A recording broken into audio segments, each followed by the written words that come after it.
Hello and welcome back to my channel. It's been a while. I think I mentioned in my last video that the workshop that I used to use closed down, so things got difficult, and then as you probably noticed, they got a little bit more difficult over the last 1.5 years. So I got myself a 3D printer, a Creality CR10, very happy with that, and the first big project I embarked upon is this 1:32 scale motor grader, which I would like to show you in this video. So I'm going to roll this around to give you a bit of an overview, and then we're going to dive into some of the details. So as my big 1:14 scale motor grader, it is 6x6, so we have wheel motors in all of the wheels. I'm using the N20 gear motor that you can get on eBay for all of the functions except where I'm using servos. They are quite small and therefore allowed me to basically shrink this grader to this size.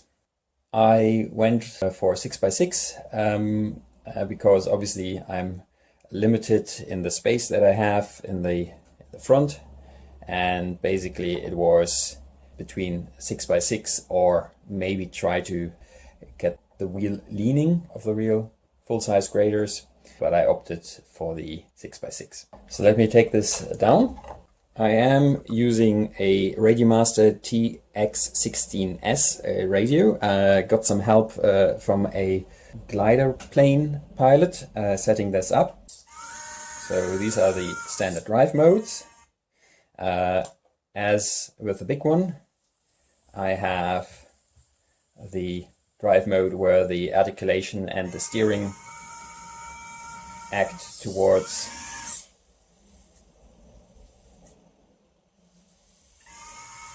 a small turning circle.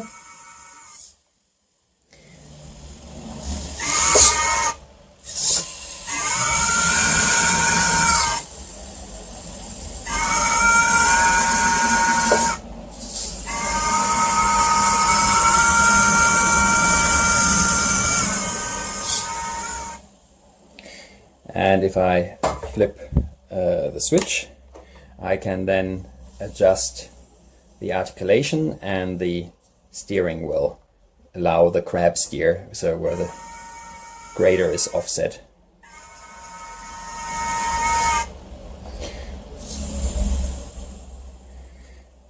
I'm using an MG90 servo for the steering and 2 more of those for the moldboard control. So, and the interesting thing is that I control this via a Lua script on the transmitter.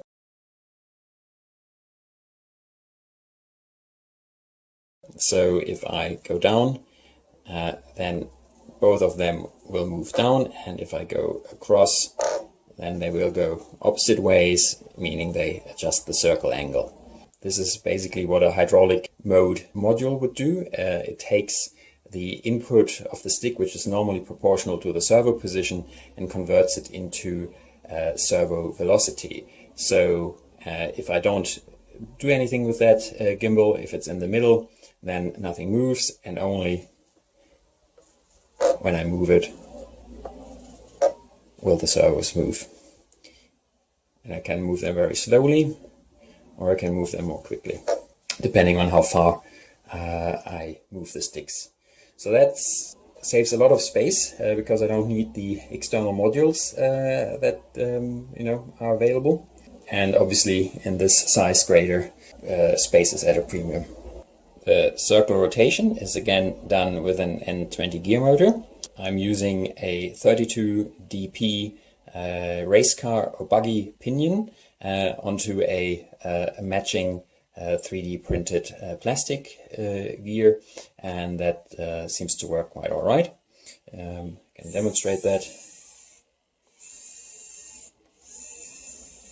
It's a bit difficult to see, but I managed to squeeze in a circle side shift here with another N20 motor that comes with a M4 motor shaft. So using a nut on that, I am able to move this in and out.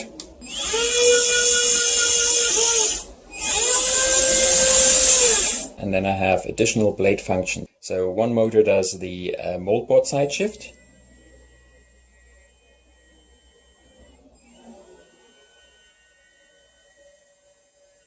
And the other does the cutting angle using a linkage mechanism. The moldboard side shift uses a sewing thread. On the big grader I'm using a fishing line. In this size, a robust sewing thread is quite a good alternative, I think. Okay, so to show these functions in operation without the zoom in,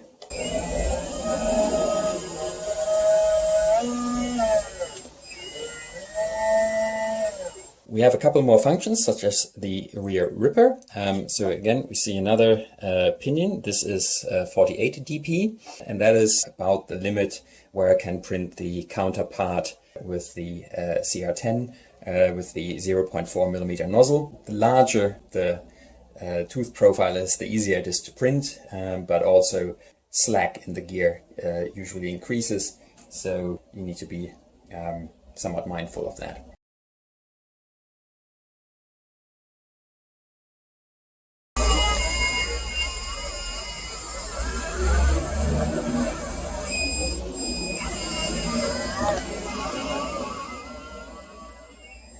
And the other function is, of course, the front blade. Again, no surprise, it uses another N20 motor.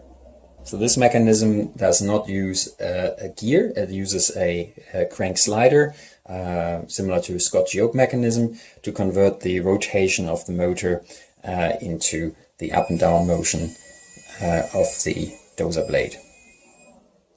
And I know a lot of full-size graders do not have blades, but it depends on in which country they work and what their typical project involves. And I found with my big grader that it makes them quite a bit more useful, because you might not always have a bulldozer available to do the coarse stuff, and then you can use the front blade on the grader.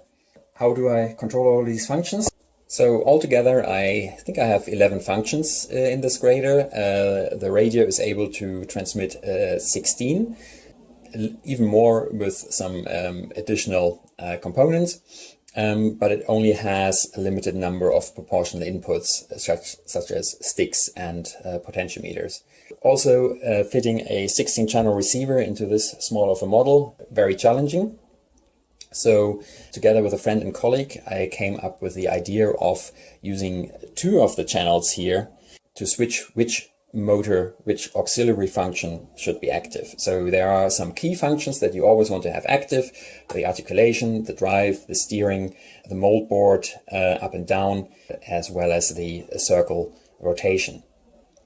But beyond that, you will usually not use the ripper together with the moldboard, or the dozer blade together with the ripper. So there is potential to combine these functions onto a single channel. So I use one channel to select which auxiliary function is active. So it says none, circle side shift. If I turn this dial here, then we see the side shift. If I press the next button over, it says moldboard side. So yeah, that's exactly what it does. And so on. And you've already seen that. That's how it works. The ripper or scarifier, depending on where you're from. And then the last one is the cutting angle, which was one of the most difficult functions because of the very limited space. And with that, you might want to see what's going on inside. So there are quite a lot of cables in there, so to make sure that everything stays in place, I've used these little screws as pins. can take off the whole bodywork. In the version 2, the driver has a bit more of an instrument panel, but considering the small scale, I'm quite happy with the level of detail that I was able to achieve. This is all printed in 0.4 nozzle PLA, directly in color, and then glued and screwed together. Looking at the internals, we see the battery. There's a Corona 8 channel receiver, and here's the circuit board that my colleague designed for me. I had the original idea to use a micro servo and mechanical switches to switch these motors. And when I talked to him, he said, let me think about that. I think I have a better idea. And that he did indeed. So it has a microcontroller that watches one input and then selects which of the up to 6 motors is actually active. And that is then controlled based on the second input into the circuit board.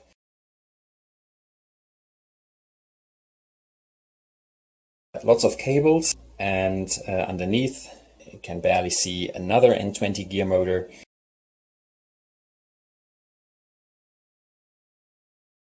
This one I used another 48 DP pinion from the buggy world, but I also used a buggy spur gear that I cut into shape because I wanted to have this function as robust as possible, and so I felt this was worth spending some money on the gear.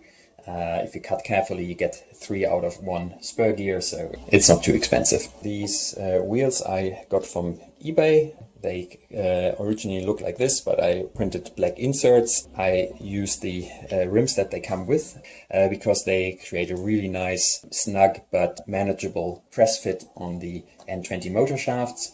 Always the movable tandems as well as the pivoting front axle, so that always all 6 wheels are in contact with the ground.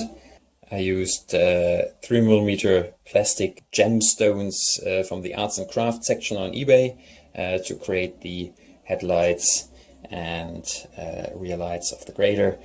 As you can imagine, I was not too keen on wiring up tiny, almost invisible LEDs, so that's what I went with. Alright, thanks very much for watching. I hope my next video is not going to be years and years away, and yeah, I also hope everybody is doing fine and hope to see you in the next one. Cheers!